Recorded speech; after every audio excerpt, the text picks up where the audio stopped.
बिस्मिल्लाहिर्रहमानिर्रहीम, अस्सलाम वालेकुम। मैं हूं शाहिद सकलैन और आप देख रहे हैं मेरा यूट्यूब चैनल। 8 दिसंबर है, जुमेरात का दिन है और आज की इस वीडियो में एक बार फिर हम बात करेंगे मलीर शमसी सोसाइटी में होने वाले अंदोहनाक वाक़ये के हवाले से। पुलिस तफ्तीश में कुछ मज़ीद नई चीज़ें सामने आई हैं जिन्होंने इस केस का रुख, अगर मैं कहूँ कि पुलिस की तफ्तीश का रुख मोड़ा है तो वो कहना गलत ना होगा, क्योंकि पुलिस खुद हैरान है कि ये मामला इतना सादा, जैसे मैं अपनी पहली वीडियोज़ में भी कह चुका हूँ कि ये मामला इतना सादा नहीं है।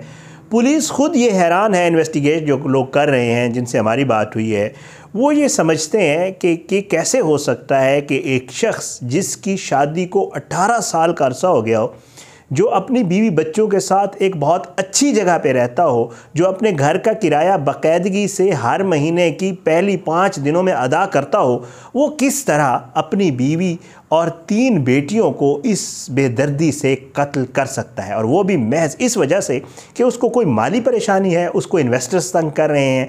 ये मामला इतना सादा पुलिस को नहीं लग रहा, पुलिस प्रॉपर उस तरह इन्वेस्टिगेट नहीं कर पा रही। आज की इस वीडियो में मैं आपको बताऊंगा कि क्या फवाद की ज़िंदगी में कोई और लड़की थी, कोई और ख़ातून थी जिसकी वजह से फवाद ने अपनी बीवी को और अपने बच्चों को ठिकाने लगाया है। ये सारा मामला है क्या, आज की इस वीडियो में इस पर ज़रा बात करेंगे।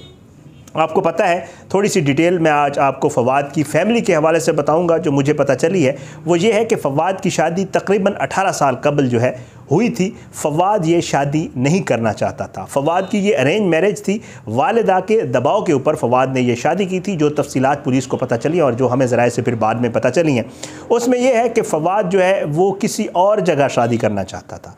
अब ये अरेंज मैरिज थी और इस अरेंज मैरिज को, ज़ाहिर बात है, जैसे हमारी माएँ बड़ी इमोशनल हो जाती हैं शादियों के मामले पे, और फिर वो जो है ऐसी ऐसी कस्में और ऐसी ऐसी चीज़ें देना शुरू कर देती हैं कि बंदे को फिर मजबूरन, ज़ाहिर बात है, वालिदैन की और माँ बाप की बात जो है वो मानना पड़ती है। बहरहाल इसकी वालिदा ने भी इसी तरह इससे कहकर शादी करवाई और इसकी ये शादी हो गई। लेकिन सबसे अच्छी बात, सबसे बेहतरीन बात वो ये है कि इसकी अपनी बीवी के साथ फिर जो है वो ज़बरदस्त अंडरस्टैंडिंग हो गई थी। इन दोनों के आपस में अच्छी खासी मोहब्बत थी। मतलब इन दोनों की वो जो अरेंज मैरिज थी, समझ लो, वो लव मैरिज में चेंज हो गई थी। बाकायदा तौर पर इन्होंने ज़िंदगी के 18 साल इकट्ठे गुजारे और इन 18 सालों में अल्लाह ताला ने इन्हें 3 रहमतों से नवाजा। 3 बेटियां जिनका बेदर्दी से कत्ल किया गया है, और ये लोग बिल्कुल ठीक ज़िंदगी गुजार रहे थे। इससे कबल जो पुलिस तफ्तीश में चीज़ सामने आई है वो ये है कि इससे कबल इनकी आपस में कोई इतनी सीरियस सतह की लड़ाई भी नहीं होती थी। वैसे घरों में जो छोटी मोटी लड़ाइयाँ हो जाती हैं वो तो रोज़ होती हैं और हर किसी के साथ होती हैं, लेकिन ये है कि छोटी सी नाराज़गी, फिर मान जाना, आपस में कोई तलखी हो जाना, फिर वो जैसे घरों में एक रूटीन का मामला है वो चलता है। बट ये इनकी आपस में खुदा न खास्ता कोई इस हद की लड़ाई नहीं हुई थी कि इसकी बीवी कभी वो खफा होकर जो है वो मेके चली गई हो, या कभी इनकी आपस में कोई इस तरह की बात हुई हो कि इसने उसके ऊपर कोई तशद्दुद किया हो। इस तरह का कोई मामला जो है वो सामने नहीं आया। पुलिस ये भी बता रही है कि जो हुमा थी, यानी इसकी वाइफ, उसकी जो इब्तदाई पोस्टमार्टम रिपोर्ट आई थी उसमें पुलिस कहती है कि जो खराशें थी या ज़ख्म थे वो उसी दिन के थे, उससे पहले नहीं थे। तो इससे ये चीज़ बड़ी स्टैब्लिश हुई कि जी फवाद जो है उसकी वाइफ के साथ कोई इस तरह की पहले कोई ऐसी शिद्दत वाली लड़ाई नहीं हुई थी जिसमें इसने तशद्दुद किया और उसके निशानात बॉडी के ऊपर मौजूद हों। बहरहाल ये शादी जो है ये बड़े ज़बरदस्त तरीके से चल रही थी।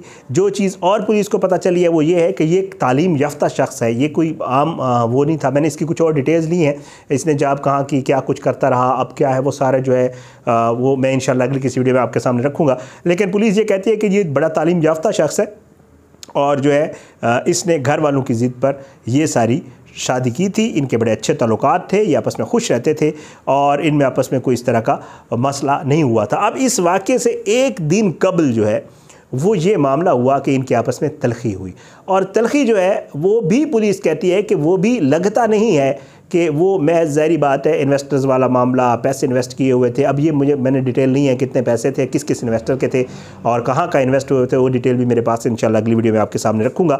उसमें ये है कि जी वो कहते हैं कि जी इनकी आपस में इसी बात पर तलखी हुई। ज़ाहिर बात है, जो माली परेशानी है, कुछ ऐसी चीज़ें इनके ऊपर तलखी, और तलखी जो अच्छी खासी लड़ाई में लड़ पड़े आपस में, और इनकी इससे कबल कोई दूसरी लड़ाई नहीं हुई थी। दूसरे दिन इसने ये सारा कुछ काम किया और इसने जो है अपनी बीवी और बच्चों के गले काटे। अब पुलिस कर क्या रही है? पुलिस जो है उसने, क्योंकि जब पुलिस इन्वेस्टिगेट करती है तो वो हर पहलू पे तहकीक करती है। पुलिस ने जो है वो जब पुलिस को ये बातें पता चली हैं कि जी इसकी अरेंज मैरिज थी, लव मैरिज नहीं थी, ये किसी और लड़की से शादी करना चाहता था, पुलिस अब ये कर रही है कि पुलिस ने चेक करना शुरू कर दिया है। मेरे दोस्त रिपोर्टर हमारे यहाँ मेरे चैनल में ही होते हैं, जुहेब, उनके मुताबिक पुलिस जो है उसने नादरा से बाकायदा तौर पे जो है इसका डेटा लिया है और ले रही है पुलिस कि जी कहीं इसके जो फैमिली ट्री है उसमें कहीं कोई दूसरी शादी तो नहीं है, कहीं ऐसा तो नहीं है कि दूसरी बीवी की वजह से इसने पहली बीवी के साथ और पहले बच्चों के साथ, पहले घर के बच्चों के साथ ये सारा कुछ किया हो। वजह वही है जो पुलिस को पता चला है कि जी इसकी पहले अरेंज मैरिज थी और ये किसी और लड़की को पसंद करता था, तो पुलिस ये समझती है, पुलिस इस तरह भी तहकीक कर रही है कि कहीं ऐसा तो नहीं है कि उस लड़की से इसका राब्ता रहा हो या दोबारा राब्ता हो गया हो और ये शादी करना चाहता और शादी या हुई हो और उसकी वजह से वो अपने मामलात के लिए इससे कह रही हो कि जी आप मुझे घर ले जाएँ या आप मुझे अनाउंस करें अपनी शादी को, जिस तरह दूसरी शादी वाले मामलात में होता है। तो पुलिस अब इस पहलू पे भी तहकीक कर रही है कि कहीं वो दूसरी बीवी तो मौजूद नहीं है। नादरा के साथ साथ पुलिस ने अब ये करना शुरू कर दिया है कि वहाँ पर जो मसाजिद हैं या वहाँ पे जो निकाह रजिस्ट्रार है या जो निकाह की रजिस्ट्रेशन की जगह होती हैं, जो ऑफिसेज होते हैं, वहाँ पे भी उन्होंने इसका डेटा लेना शुरू किया है कि उससे भी पता चल जाए कि इसने कोई सेकंड कोई निकाह तो नहीं किया हुआ या इसका ऐसा कोई मामला तो नहीं है या इसका कोई निकाहनामा तो मौजूद नहीं है।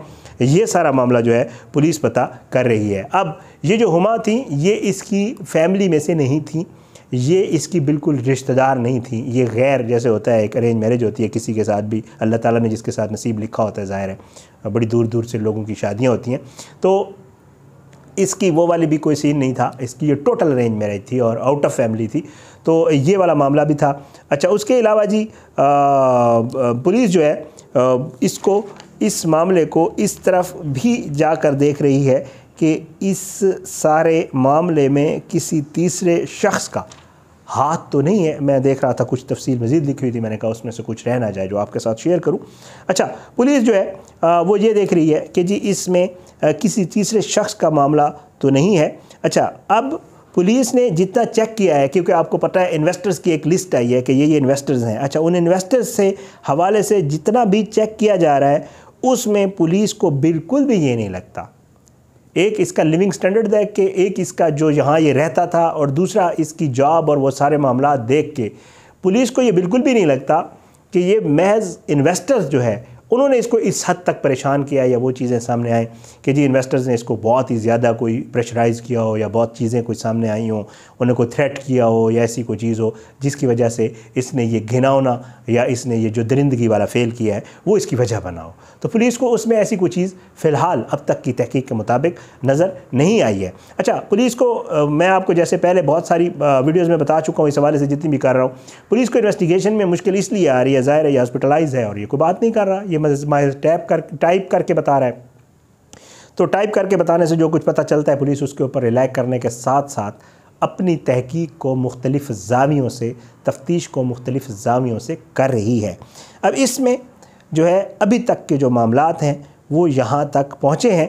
पुलिस तफ्तीशी ज़राए के मुताबिक और भी बहुत सारी चीज़ें हैं जो तफ्तीश में सामने आई हैं। इंशाअल्लाह अगली एक वीडियो जो है वो मैं इसके ऊपर करूँगा जिसमें मैं आपको ये बताऊँगा कि इसके मोबाइल फ़ोन से क्या कुछ मिला है, इसने कौन से मैसेजेस किए थे अपने भाई को, और भी 2-3 चीज़ें हैं जो मज़ीद मुझे पता चली हैं मेरे दोस्तों से और जिनसे मेरी बात हुई है। वो इंशाअल्लाह जो है इस मामले पे जब मैं अगली वीडियो करूँगा तो उसमें इंशाअल्लाह आपके सामने रखूँगा। अब ये देखें, पता चल जाएगा ये जो दूसरी शादी वाला या दूसरी किसी खातून का इसकी ज़िंदगी में जो अगर है कोई किरदार या इस कत्ल में कोई किरदार है तो पुलिस उसके ऊपर तफ्तीश कर रही है। इंशाअल्लाह वो भी हमें पता चल जाएगा। जब भी कोई मामला इस तरह का सामने आएगा तो हम आपके साथ ज़रूर शेयर करेंगे। बस आप अपनी दुआओं में हमें याद रखा करें। अल्लाह पाकिस्तान का हामी नासिर हो, इसके ख़िलाफ़ साजिशें करने वालों को नेस्त नाबूद करे। अल्लाह जो है वो सबको हिदायत दे। मैं तो हर वीडियो में ये दुआ करता हूँ कि एक जो है एक लेवल होता है, एक जगह होती है जहाँ पे पहुँच के शादी के बाद खुदा न खास्ता अगर मामलात इस नहज तक पहुँच जाएं कि आपको एक दूसरे को कबूल करना ही आपके लिए पॉसिबल ना हो, तो वो कोई भी स्टेज हो, तो एक उसका तरीका जो सबसे बेहतरीन होता है वो ये होता है कि एक दूसरे को से अलग हो जाए।